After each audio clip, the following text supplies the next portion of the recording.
A U.S. official says that while there were no American boots on the ground, the U.S. offered Israel intelligence. An American official confirming to ABC News that the U.S. provided intelligence and expertise to support the hostage recovery efforts, while stressing that no U.S. boots were on the ground as part of the operation. After Israel conducted the airstrikes that killed 274 people, but freed 4 Israeli hostages, I noticed that there was this trend in the way the media was reporting on that story. There were no American boots on the ground, no American boots on the ground. That's what US officials are saying, no boots on the ground. Now, during that particular operation, maybe, possibly, there weren't boots on the ground in Gaza, but the notion that there are no American boots on the ground in Israel is a lie. And it appears that the US government under the Biden administration is attempting to hide that information from us. Now, this is according to new reporting by Ken Klippenstein. You can check it out in his Substack piece, and it is fascinating to say the least. So here's what you need to know.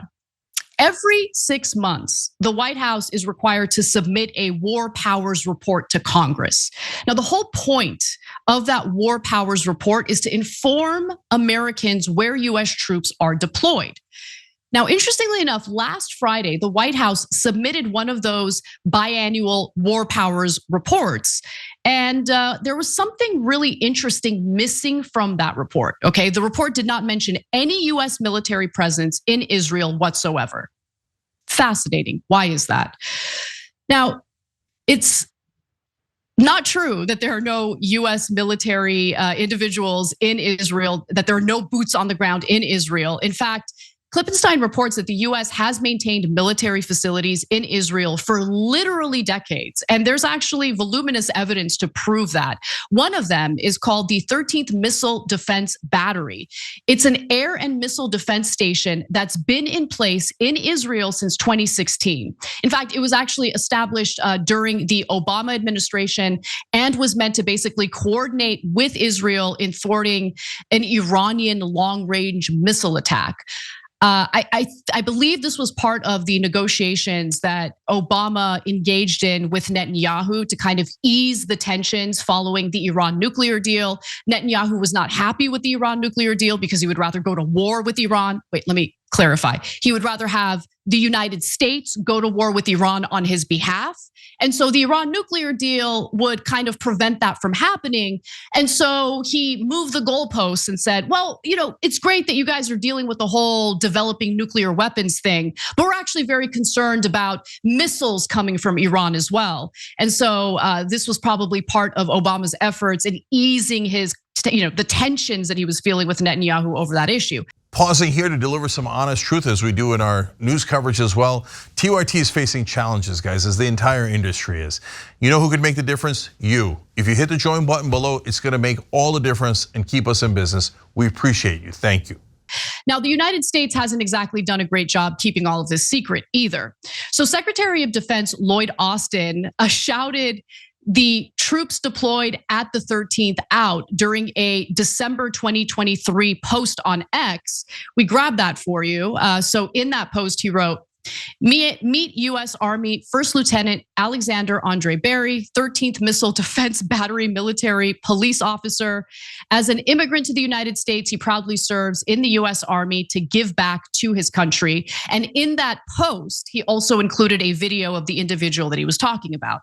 Now, the Pentagon also published a photo of former Secretary of Defense Mark Esper. He was Secretary of Defense under the Trump administration. And the photo you're looking at is from 2020. This is him meeting with that very unit in Israel. And if you're wondering what that caption says, it reads, Defense Secretary Mark Esper meets with soldiers assigned to the 13th Missile Defense Battery Team in Tel Aviv, Israel, October 29th, 2020. Esper also met with Israeli Defense Minister Benjamin Gantz and Prime Minister Benjamin Netanyahu.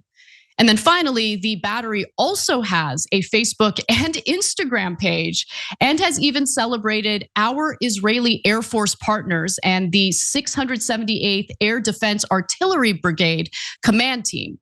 Neither has posted anything on the page since October 7th. So we know that this exists. Okay, we know that there are American troops in Israel. And the reason why that matters is because as this ongoing war on Gaza continues, and as the scuffles between Hezbollah and Israel continue to escalate on Israel's northern border, that not only puts Israelis at risk, which is why easing the tensions and trying to find peaceful solutions is incredibly important. It also puts American troops at risk as well. And Americans deserve to know where our troops, where our service members are deployed. And the fact that the Biden administration is trying to hide this from us is really interesting, right? So the United States very clearly wants to hide this because they removed several references to this facility in the official army websites. So why did they take those things down? And then remember the War Powers report that I was talking about earlier? They also took out references to American troops in Israel, to this very specific unit in Israel. They took it out of the War Powers report, which is strange as well. And this is a problem that goes beyond the 13th Missile Defense Battery Team. For decades, the US has stored arms and other war material on the ground in Israel for US use in the defense of Israel. These various warehouses and compounds are secreted behind other innocuous names. Site 51, Site 53, Site 64. Your hard-earned tax dollars go into good use. It's just, they want to hide it from you. So if it is really being put to good use, why would the American government want to hide this from you?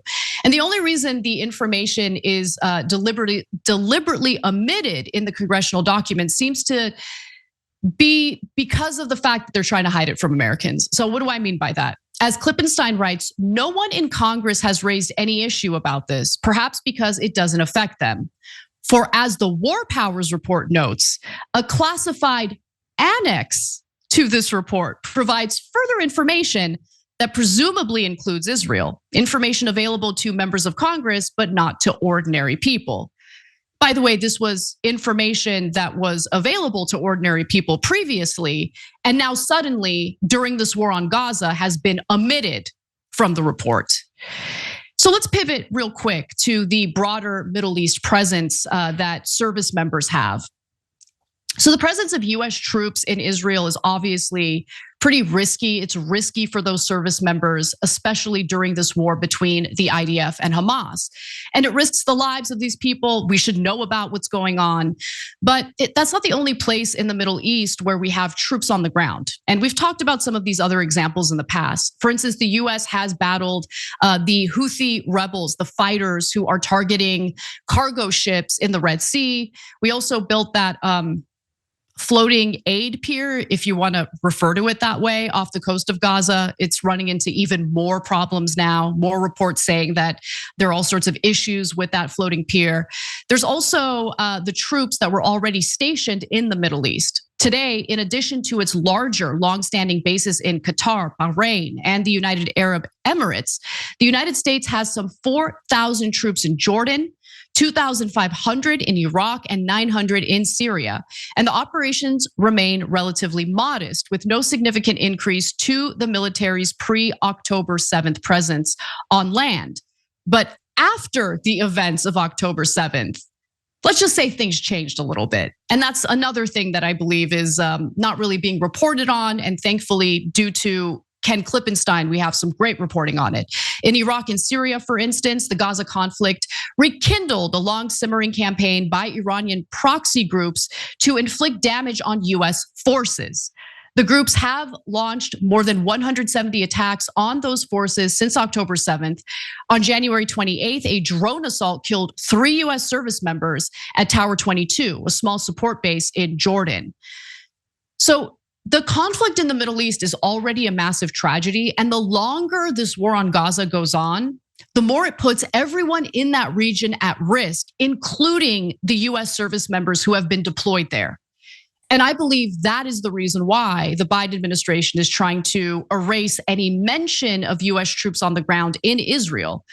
There's already backlash toward the Biden administration, especially from voters in his own party, over the fact that he has been unwilling to use his leverage, meaning the military weapons that we've been supplying with Israel, in order to rein Netanyahu and that far-right Israeli government in. And since he's unwilling to use that leverage, this war has only escalated. Not only are countless civilians dying in Gaza as a result of these aerial bombardments, but the possible expanded war with Hezbollah in Lebanon is becoming more and more real every passing day.